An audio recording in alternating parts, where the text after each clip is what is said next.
Hi, I'm Ben Rushgrove.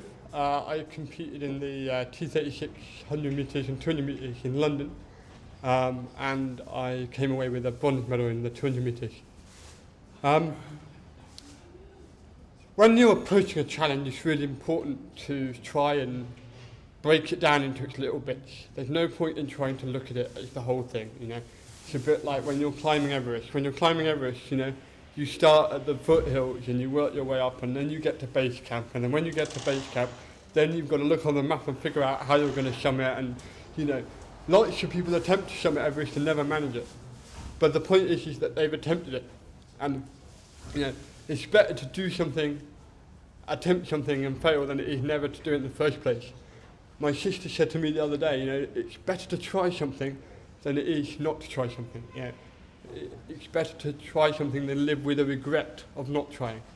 And it seems to me that that's the key thing to success generally, is that people try stuff. Some stuff works, some stuff doesn't work. But the stuff that works, you do more of it. And then eventually, if it really takes off, other people want to do the same stuff you're doing. And I think it was Aristotle or somebody like that who said that the trick is to figure out what to do next. So once you become successful at one, the trick then is to figure out how to become successful at something else. If you try and do something and it doesn't work out, right, then people say that's a failure. But failure is such a negative word, because actually what you've done is you've learnt something from doing everything, right? You learn something even in the process of failing. And in fact, some of our, as athletes, some of our greatest lessons are learnt when we fail, when we realise what we've done wrong, and when we set about to correct those things that we've done wrong.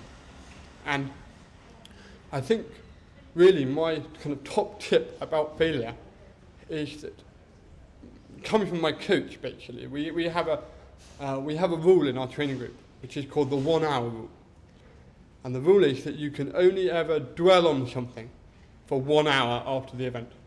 And after that, you have to pick yourself up and you have to dust yourself down. You have to figure out what you're going to do to get better, what you're going to do to change it. You've got to turn that negative experience into a positive thing.